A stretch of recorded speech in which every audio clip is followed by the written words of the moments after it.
The Church Growth and Giving Show, your resource for growing faithful communities. Brought to you by Vanco, helping tens of thousands of churches thrive for over 20 years. Join Jordan and Andy as they share insights drawn from decades of church giving and engagement expertise. Jordan, I came across something really valuable for churches right now, especially with all the conversation around declining attendance and membership. It's about writing church invitation letters that actually work. That's a tool more churches need to be using. A thoughtful, well-written invitation can do more than get someone through the door. It can change how they feel about being part of a community. What surprised me most was the stats showing church attendance dropping from around 70% to less than 50% just in the last 25 years.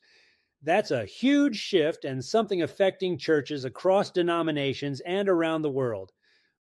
It's definitely concerning, and when you pair that with the fact that a third of regular churchgoers never invite anyone, you start to see where the disconnect is.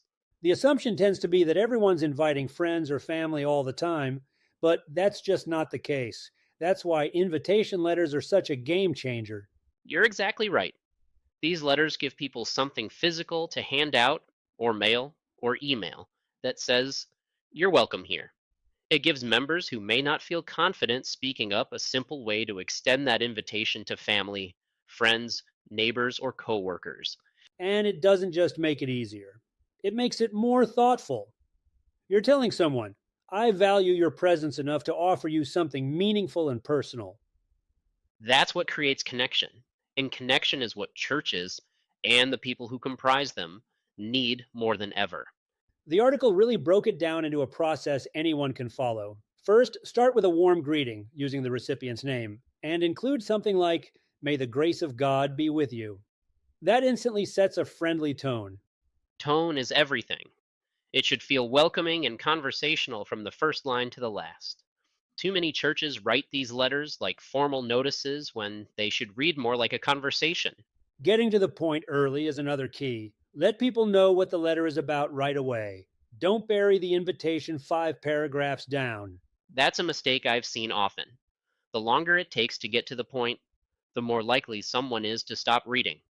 Clarity and brevity win every time. And once you share the reason for writing, you need to include the event details, date, time, and location. It's amazing how many invitations forget that part. People need those basics. If they're not clearly stated, you're leaving the recipient confused or frustrated.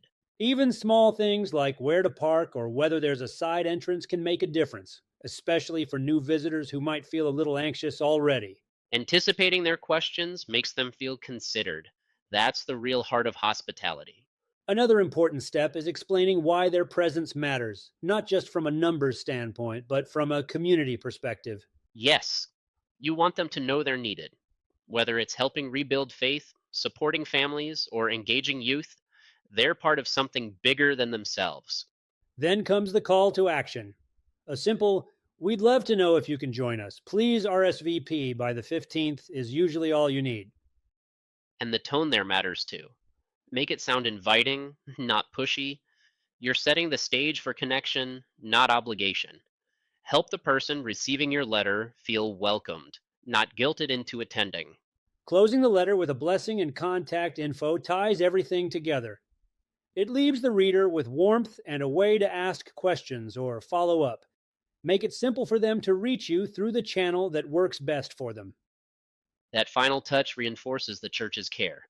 It's like a gentle hand on the shoulder saying, "We're here for you." One of my favorite parts of the article was the emphasis on personalization, the idea that you should tailor the tone and structure depending on who you're writing to, which makes sense because no one wants a canned, pre-written letter the sender put little actual effort into. Absolutely. A letter to a longtime member might start with "Dear Church Member," while a letter to someone new to the area should sound more casual and inviting.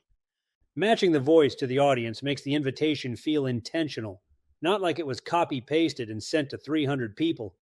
That's the worst. People can tell when you've put thought into something.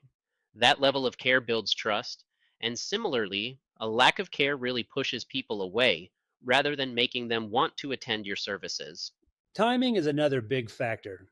The article said 3 to 4 weeks before the event is ideal. That gives people enough time to plan without losing interest. That's been true in my experience.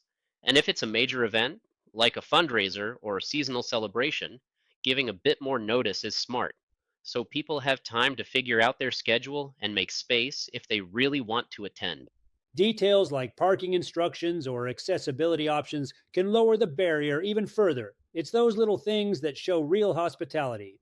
And yet, one of the most common mistakes is forgetting to include those, or using language that's too complicated or stiff. But the more hurdles you can remove, the more likely it is that invitees will actually show up. There's a temptation to make it sound formal and important, but that can backfire. Clear, simple, and sincere wins every time. Another key point: always proofread. A sloppy letter filled with typos reflects poorly on your church, especially for first time readers. You get one chance to make a first impression. Having at least one other person look it over can save you from simple but damaging errors. Let's not forget the sample letters the article offered. Those were fantastic starting points. They really were. There was one from the church office, another from the pastor, and even one for a fundraiser. It really covered all the bases. Templates like those remove the intimidation factor. You don't have to reinvent the wheel, just adapt them to reflect your church's personality. Not everyone is a writer, but that doesn't need to prevent you from sending an effective invitation letter. You're not writing a script, you're creating an invitation. There's room for real voice and warmth in every one of those examples. You just have to take the time and make the effort to ensure those elements are at the core of whatever message you're sending out. The effort is worth it, especially when you see people respond in a genuine way to your letter. When churches approach outreach with that mindset, warmth, clarity, and consistency, they'll begin to see real transformation in how people respond. People see through outreach efforts that aren't genuine or authentic, but when they receive a message that really has heart to it, they can tell, and they'll respond accordingly. It becomes less about getting people in the door and more about helping them feel like they already belong. That's the key to having visitors come back and be part of your church versus them walking through the door one time and never coming back. That's the magic. Real community starts with a sincere invitation, and every church can start there. They don't need to have a huge congregation or staff, just a genuine heart for people. We've covered a lot of ground here, but to bring it back to the main focus we've been talking about here, if you're listening today and wondering how to grow your congregation, this is your next step. Use those templates. Put your message out there. And be intentional about it. Whether it's a newcomer, a former attendee, or a longtime neighbor, your invitation might be the nudge they need. So be yourself, be genuine, and reach out with heart. That's it for this episode. Thanks for tuning in to the Church Growth and Giving Show.